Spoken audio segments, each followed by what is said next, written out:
अस्सलाम वालेकुम बेटा, कैसे हैं आप सब लोग? ठीक ठाक हैं बच्चे? अल्लाह अल्लाह करके हम लोगों ने चैप्टर नंबर 8 अल्हम्दुलिल्लाह ख़त्म किया है अपना। उसमें हमने उसकी एक्सरसाइज भी बड़ी डिटेल में डिस्कस की हैं और अल्कीन और अल्काइन वगैरह के रिएक्शंस भी हमने बड़ी डिटेल से डिस्कस किए हैं। तो बच्चे आज जो हम चैप्टर स्टार्ट करने जा रहे हैं इसके बाद, वो है चैप्टर नंबर 9।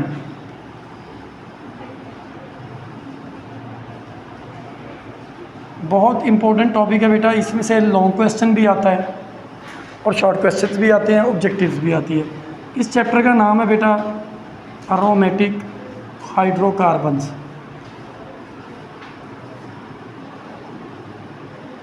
एरोमेटिक हाइड्रोकार्बन्स बच्चे, पहले हम थोड़ा सा इसका इंट्रोडक्शन देखते हैं कि एरोमेटिक हाइड्रोकार्बन्स जो हैं वो क्या होते हैं। हाइड्रोकार्बन्स तो आप सबको पता है कि हाइड्रोकार्बन्स जो हैं वो ऐसे कंपाउंड्स होते हैं जिनमें कार्बन और हाइड्रोजन पाया जाए।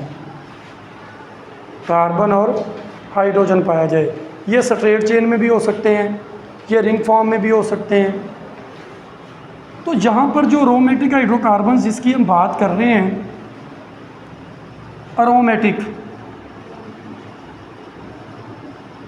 एरोमेटिक जो है बेटा, ये लफ्ज़ ड्राइव किया गया है एक वर्ड अरोमा से। किस वर्ड से ड्राइव किया गया? अरोमा से। अरोमा का मतलब होता है फ्रेगरेंस।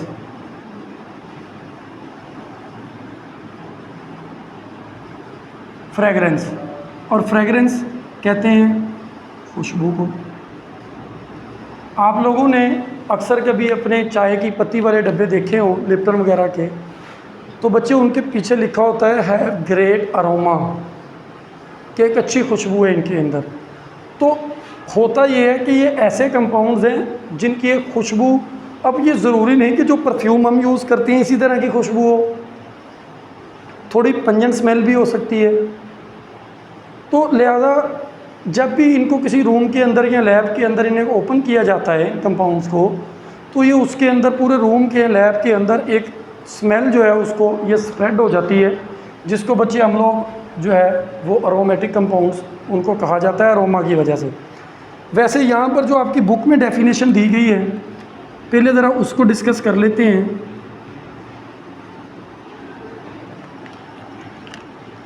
द हाइड्रोकार्बन्स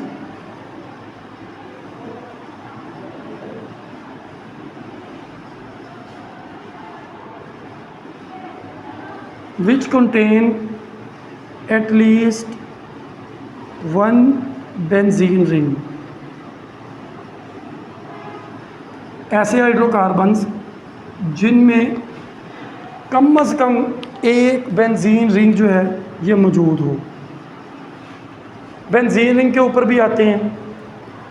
बेंजीन का जो रिंग है, वैसे ये डेफिनेशन आपकी बुक में है, ये डेफिनेशन बेंजीन के ऊपर तो अप्लाई हो सकती है। वैसे ये मैं थोड़ा सा यहाँ पर इख्तलाफ करूँगा बुक वाले के साथ कि ये बेंजीन के ऊपर तो अब एप्लीकेबल है, लेकिन ये सारे एरोमेटिक कंपाउंड्स के लिए एप्लीकेबल नहीं है। जब हम एरोमेटिक कंपाउंड्स को डिस्कस करते हैं, इनकी एरोमेटिसिटी को डिस्कस करते हैं, तो बेटा वहाँ पर ये डेफिनेशन रेफरेंस नहीं है। वहाँ पर जो रेफरेंस में आती हैं चीज़ें वो क्या आती हैं, ये आपकी बुक में नहीं है, वैसे मैं बता देता हूँ। वहाँ पर बेटा हम डिस्कस करते हैं और फॉलो करते हैं हुक्कल्स रूल को। किसको फॉलो करते हैं? हुक्कल्स रूल। हुक्कल्स रूल क्या है? हुक्कल्स रूल है जी 4n+2। ये हुक्कल रूल है। इसमें n की वैल्यू जो है वो 0, 1, 2, 3 कुछ भी हो सकती है। अब आपने हुक्कल्स रूल की कैलकुलेशन कैसे करनी है? करना ये है कि जितने भी पाई बांड हैं जो एरोमेटिक कंपाउंड्स में पाए जाते हैं, आपने उनकी कैलकुलेशन करनी है। जैसा कि बेंजीन रिंग है हमारे पास,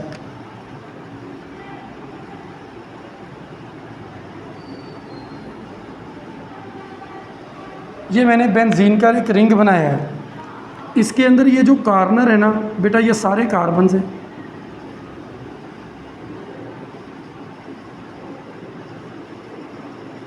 ये सारे कार्बन। उक्कल रूल्स को मैं यहाँ छोड़ रहा हूँ, पहले ज़रा बेंजीन पे आ जाए, फिर मैं उक्कल रूल पे आता हूँ, आपको एक्सप्लेन करता हूँ। और ये डबल बॉन्ड है। बेंजीन का रिंग जो होता है बेटा, उसमें 3 डबल बॉन्ड होते हैं। Benzene ring having 3 double bonds,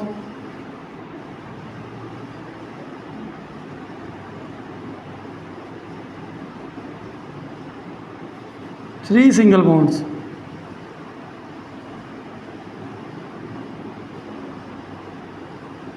तीन डबल बॉन्ड, 3 सिंगल बॉन्ड। लेकिन ये आते किस मेथड से हैं? एक चीज़ याद रखें बेटा, ये जो मैंने लिखा है ये हमेशा अल्टरनेटिव मेथड से होते हैं। किस मेथड से होते हैं? अल्टरनेटिव मेथड यही है। इधर देखें, एक डबल बॉन्ड, एक सिंगल बॉन्ड, एक डबल बॉन्ड, एक सिंगल बॉन्ड, एक डबल बॉन्ड, एक सिंगल बॉन्ड। पहले सिंगल भी हो सकता है, इधर से आएंगे तो पहले सिंगल है, single double, single double, single double. तो ये सारा जो है ये अल्टरनेटिव मेथड है। अब ये बेंजीन रिंग को मैं इससे पहले कि एक्सप्लेन करूं, सिर्फ मैंने भी आपको बना के दिखाया, मैं इसको एक्सप्लेन करता हूं कि बेंजीन का ओरिजिनल स्ट्रक्चर क्या है, बेंजीन का ये स्ट्रक्चर क्यों लिया गया है। मैं दोबारा उक्कल रूल पे आता हूं। बच्चे बताने का मकसद ये था कि ये जो डबल बॉन्ड है ये इसमें पाई बॉन्ड है, इसमें 3 पाई बॉन्ड है, 1, 2 और 3। तो एक पाई बॉन्ड जो है वो 2 पाई इलेक्ट्रॉन से मिलकर बनता है, 2 पाई इलेक्ट्रॉन से मिलकर बनता है। तो टोटल पाई इलेक्ट्रॉन इसमें कितने हो गए? 1, 2, 3, तो कितने हो गए? 6 हो गए। अब आपने क्या करना है, यहाँ n की कीमत आपने वैल्यू पुट करते जाना है। अगर तो इतने पाई इलेक्ट्रॉन इस वैल्यू के दौरान आ जाएं, ज़रा बात पे गौर करना है, अगर आ जाएं तो वो चीज़ एरोमेटिक है, और अगर नहीं आएंगे तो वो चीज़ एरोमेटिक नहीं। मसलन ये देखें, n की वैल्यू पहले 0 पुट करें बेटा, क्या आंसर आएगा? 2। यानी कि अगर किसी के अंदर पाई इलेक्ट्रॉन की तादाद 2 है तो वो एरोमेटिक है। इलेक्ट्रॉन, पाई इलेक्ट्रॉन, मैं बार बार कह रहा हूँ पाई इलेक्ट्रॉन। अगर यहाँ पर 1 पुट करें तो 4 × 1 4, कितना आ गया? 6। अगर किसी के अंदर पाई इलेक्ट्रॉन की तादाद 6 है तो वो एरोमेटिक है। बेंजीन में कितनी है? तो बेंजीन भी एरोमेटिक है। इसी तरह अगर किसी के अंदर, अब 2 पुट करें इसकी वैल्यू, 4 × 2 8 + 2 = 10। तो अगर किसी में 10 है, जैसे मैं और भी कुछ एग्जांपल ले लेता हूँ, मसलन मैं ये वाली एग्जांपल ले लेता हूँ, 4 कॉर्नर वाली। आप कहेंगे सर ये आपने क्या बना दिया? चलें, मैंने स्केलेटन लिखा था, इसको ऐसे कर लेते हैं, आप लोगों को समझ आ जाए। अब मैं इसमें ये करता हूँ, एक डबल बॉन्ड यहाँ लगा देता हूँ, एक डबल बॉन्ड यहाँ लगा देता हूँ, ठीक है जी। अब इसमें टोटल कितने बॉन्ड हो गए? 2 पाई बॉन्ड है। पाई इलेक्ट्रॉन कितने हो गए? 4। क्या इसमें 4 आया है? तो ये कंपाउंड एरोमेटिक नहीं है, ये कंपाउंड एरोमेटिक नहीं है। अगर आप इस तरह करते हैं, बेंजीन का रिंग इस तरह हम बनाते हैं और इसके अंदर सिर्फ मैं 2 बॉन्ड लगाता हूँ, 1 और 1, 2, तो टोटल इलेक्ट्रॉन कितने हैं? 4। तो 4 आते हैं? नहीं। तो ये भी एरोमेटिक। तो हुक्कल रूल जो है ये रेफरेंस है हमारा बच्चे एरोमेटिसिटी मालूम करने के लिए किसी भी कंपाउंड में। लेकिन चूंकि आपकी बुक में सिर्फ बेंजीन को डिस्कस किया, बेंजीन मेजर एरोमेटिक कंपाउंड है, ये बात ठीक है, क्योंकि बेंजीन जो है ये बहुत ज़्यादा कंपाउंड बनाता है। बेंजीन बहुत ज़्यादा कंपाउंड बनाता है। बेंजीन जो है वो एरोमेटिक है, लेकिन सिर्फ बेंजीन एरोमेटिक नहीं है। मेरा आपको बताने का मकसद है, इस तरह के और बहुत सारे कंपाउंड आपको हायर लेवल पे मिलेंगे जो एरोमेटिक हैं, एरोमेटिसिटी शो करवाते हैं, और वो बेंजीन का स्ट्रक्चर भी नहीं रखते। लेकिन चूँकि आपकी बुक में ये वाली डेफिनेशन थी तो बच्चे ये आपको करवाइए। अब आ जाए ज़रा बेंजीन रिंग के ऊपर। मैं बेंजीन रिंग को ज़रा डिटेल में डिस्कस करूँगा। बेंजीन रिंग को, इसके ऊपर आए। एक चीज़ तो याद रखें कि बेंजीन का ओरिजिनल स्ट्रक्चर जो है वो आज तक डिस्कवर नहीं हुआ। ये जो हम स्ट्रक्चर बेंजीन का बनाते हैं ना,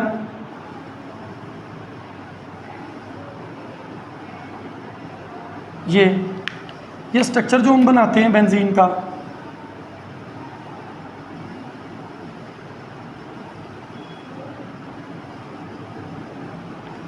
और इसमें हम 3 डबल बॉन्ड लगाते हैं। बच्चे इसको कहा जाता है कंट्रीब्यूटरी स्ट्रक्चर। क्या कहा जाता है? यानी कि जो ओरिजिनल स्ट्रक्चर है ये उनमें सिर्फ अपना कंट्रीब्यूट करते हैं, एक्चुअल ऐसे नहीं है। और ये 2 स्ट्रक्चर होते हैं। इधर देखें बच्चे, आप इसको इस तरह भी बना सकते हैं, मतलब सिर्फ बॉन्ड की तरतीब आपने चेंज करनी है। मैं कॉर्नर्स पे, ये जो मैं रेड कर रहा हूँ ना, इसके कॉर्नर, इसका मतलब है कार्बन एटम्स। क्या मतलब है? इसको इस तरह भी किया जा सकता है, डबल बॉन्ड इधर, डबल बॉन्ड इधर, डबल बॉन्ड इधर। ये दोनों कंट्रीब्यूटरी स्ट्रक्चर हैं, इन्हें रेजोनेंस स्ट्रक्चर भी कहा जाता है। क्या कहा जाता है? Resonance structure. ये हम आगे चल के डिटेल में इंशाल्लाह डिस्कस करेंगे इन चीज़ों को, लेकिन पहले बेंजीन का स्ट्रक्चर समझें। बेंजीन का जो ओरिजिनल फार्मूला होता है हम सबको पता है, वो है H6C6H6। अब अगर आप इसको देखेंगे तो बच्चे इसमें कुछ इस तरह है, एक कार्बन, दूसरा कार्बन, तीसरा कार्बन, चौथा कार्बन, ये 6 कार्बन्स। अब हर कार्बन के दरमियान यहाँ पर एक डबल बॉन्ड इधर लगा दें, एक इधर लगा दें, एक इधर लगा दें, 3 डबल बॉन्ड। अब आप देखिए कि इनके साथ हाइड्रोजन्स कितनी लगेंगी। ये कार्बन 3 बॉन्ड बना रहा है तो साथ में कितनी हाइड्रोजन्स आएंगी? 1। इसके साथ भी सारे कार्बन 3 बॉन्ड बना रहे हैं, 2 ये, 1 ये। हर कार्बन के साथ एक हाइड्रोजन आई। अब बेंजीन की खूबसूरती बेटा ये है, इसकी खूबसूरती है कि इसमें जितने भी कार्बन हैं, ये तमाम कार्बन्स के दरमियान जो डिस्टेंस है ये बराबर है, चाहे वो सिंगल बॉन्ड है चाहे वो डबल बॉन्ड है। कार्बन के दरमियान जो डिस्टेंस है वो बराबर है, सेम है। और हर कार्बन और हाइड्रोजन के दरमियान जो डिस्टेंस है वो भी सेम है। हर कार्बन के साथ एक हाइड्रोजन अटैच है। डबल बॉन्ड और सिंगल बॉन्ड ने अल्टरनेटिव तरीके से आना है, तो इसलिए जो कंपाउंड है वो कहीं से भी लग जाए, वो कहीं भी लग जाए। मसलन कैसे लगेगा कंपाउंड उस वक्त लगेगा जब हम किसी एक हाइड्रोजन को कम करेंगे, क्योंकि ये जो है कॉर्नर्स के ऊपर सारे हाइड्रोजन हैं बेटा। अगर हम यहाँ पर फर्ज करें कोई भी हम एक कंपाउंड जैसे CH3 है, हम कहते हैं ये लग गया, अटैच हो गया, तो ये अटैच किसकी जगह पर? बेटा बात को समझें, ये CH3 किसकी जगह पर अटैच हुआ? हाइड्रोजन की जगह। ये इस हाइड्रोजन की जगह अटैच हो जाए, इस हाइड्रोजन की जगह अटैच हो जाए, इसकी जगह अटैच हो जाए, इसकी जगह अटैच हो जाए, ये जिस मर्जी है हाइड्रोजन एटम की जगह अटैच हो जाए, इससे कोई फ़र्क नहीं पड़ेगा। उसकी वजह कि सब कार्बन के दरमियान डिस्टेंस सेम है, और ये वाला कार्बन पहला कार्बन ही कहलाएगा। ये यहाँ पर लगे, यहाँ पर लगे, यहाँ पर लगे, यहाँ पर, ये वाला कार्बन जिस पर कोई भी एक्स्ट्रा ग्रुप आके, बाद का ग्रुप आके लगेगा, सब्स्टिट्यूशन ग्रुप लगेगा, वो पहला कार्बन ही कहलाएगा नोमेनक्लेचर के अंदर भी। क्यों? क्योंकि सबका डिस्टेंस सेम है। अच्छा, एक बात यहाँ पर और समझें, वो भी बड़ी इंपॉर्टेंट है। वो बेटा ये कि अगर हमारे पास जैसे ये है, इस वाले कंपाउंड में है, इस वाले कंपाउंड में अब कार्बन कितने हैं? 6। ये गौर करें, कार्बन कितने हैं? हाइड्रोजन कितनी है? बिल्कुल भी नहीं। हाइड्रोजन इसमें 5 हो जाएंगी, क्योंकि एक हाइड्रोजन की जगह पर ये ग्रुप लगा है ना। बच्चे बात को समझें, ये ग्रुप किसकी जगह पर लगा है? किसकी जगह पर लगा है? हाइड्रोजन की जगह पर। तो अब इस ग्रुप में हाइड्रोजन कितनी हो गई हैं? 5 हो गई हैं। तो इस तरह के ग्रुप को हम लोग या फिनाइल का नाम देते हैं या अराइल का नाम देते हैं। आप इसको कोई भी नाम दोनों में से कह सकते हैं। ठीक हो गया?